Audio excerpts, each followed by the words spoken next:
एक बार कुछ रंगीन पंखों वाले बाघ अचानक से अपनी आसमानी दुनिया से नीचे जमीन पर उतरते हैं और वहां आकर वे सभी बाघ पत्थरों के पीछे छिप जाते हैं।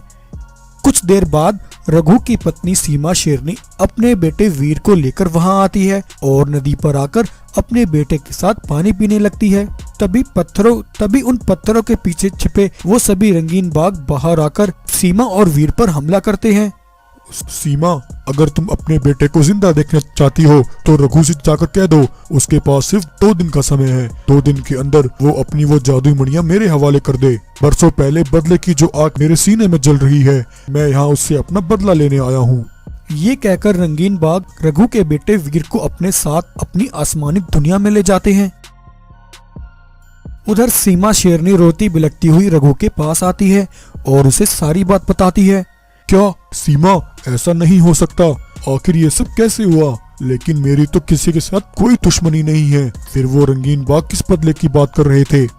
आखिर रघु के दुश्मन ये रंगीन बाघ कौन थे जिनके बारे में रघु को भी नहीं पता था, और वो रंगीन बाघ रघु से किस बदले की बात कर रहा था?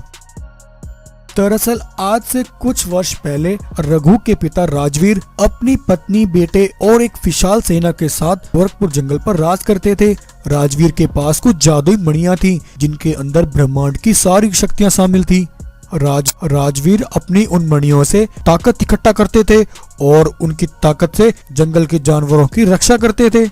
वहीं उनके जंगल से कुछ किलोमीटर दूर एक दूसरे जंगल में कांचा नाम का एक लालची और जालिम बाघ जानवरों की मंडी लगाता था और जंगल के गरीब मासूम जानवरों को मामूली से सिक्के पैसों के लिए उन्हें बेच दिया करता था। कांचा का एक बेटा था जिसका नाम शेरा था। कांचा हर रोज अपने बेटे को अपनी मंडी लेकर आता और उसे अपने इस अवैध कारोबार की ट्रेनिंग देता। बेटा, ध्यान से देखो, मुझसे पहले मेरे पिताजी इस कारोबार को संभालते थे। उनके जाने के बाद इस कारोबार को मैंने संभाला। अब मेरे बाद तुम्हें इस कारोबार को आगे तक लेकर जाना है। छोटा बड़ा कमजोर लाचार कैसा भी जानवर हो, हर किसी की इस बाजार में एक कीमत है। जितने ज्यादा जानवर उतना ज्यादा पैसा। एक बार कुछ बाघ मानव कांचा से कुछ जानवर खरीदकर अपने जंगल ले जा रहे थे। तभी रास्ते में उन जानवरों में से एक गाय गाड़ी से नीचे गिर जाती है। गाय मुश्किल से जैसे तैसे खड़ी होकर भागती हुई रघु के जंगल आती है और वहां आकर रघु को अपनी सारी कहानी बताती है। महाराज, पास के जंगल में हम मासूम जानवरों पर बहुत जुल्म हो रहा है। कांचा नाम का एक जालिम बाघ वहाँ सालों से जानवरों की मंडी लगाता है और चंद सिक्कों के लिए हम जानवरों को गुलामी करने के लिए बेच देता है। हमारी मदद कीजिए महाराज, हमारे बच्चे और परिवार उस जालिम की कैद में हैं। गाय की बात सुनकर रघु हैरान हो जाता है। अरे गाय, ये तुम क्या कह रही हो? इतने सालों से ये अवैध कारोबार चल रहा है और मुझे इसकी खबर तक नहीं है। गाय, तुम परेशान मत हो, मेरे होते हुए ऐसा नहीं हो सकता। तुम मुझे उस जगह पर ले चलो जहां वो अत्याचारी इस कारोबार को कर रहा है। तब गाय रघु को लेकर दूसरे जंगल उस जगह लेकर आती है जहां कांचा अपने सिपाहियों के साथ जानवरों की मंडी चला रहा था। राजवीर कांचा के पास गया।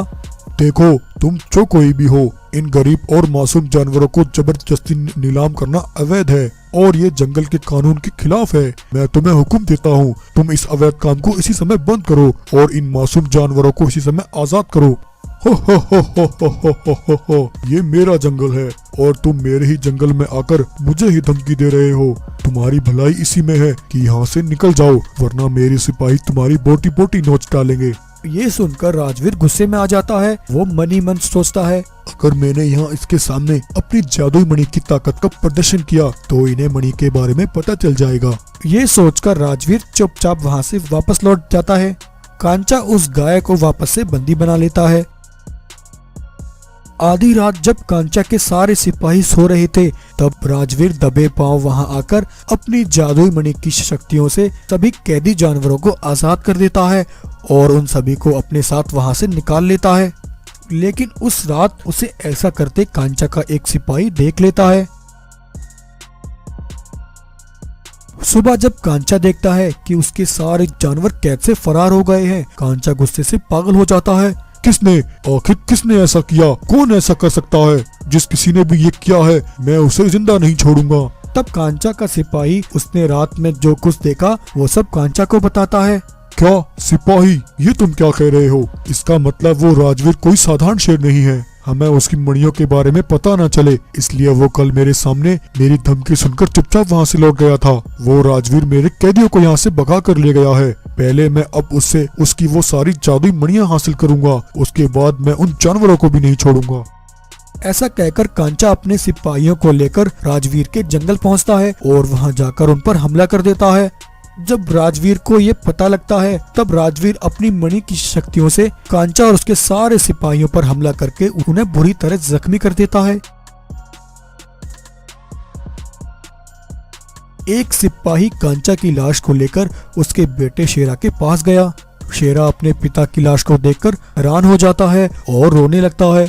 चुप हो जाओ बेटा, ये वक्त रोने का नहीं है। जिसने तुम्हारे पिता का ये हाल किया तुम्हें उससे उसका हिसाब लेना है। कितनी ही पीढ़ियां क्यों न बीत जाएं, तुम्हें इस बदले की आग को अपने अंदर जलाए रखना है। उस राजवीर ने अपनी मणि की ताकत के घमंड में चूर होकर मेरे सारे सिपाहियों को मार डाला। तुम्हें उससे उस मणि को हासिल करना है और मेरी मौत का बदला उससे जरूर लेना है। इतना कहकर कांचा वहीं मर जाता है। तो इस तरह उस दिन से कांचा के बेटे शेरा ने राजवीर को अपना दुश्मन मान लिया था।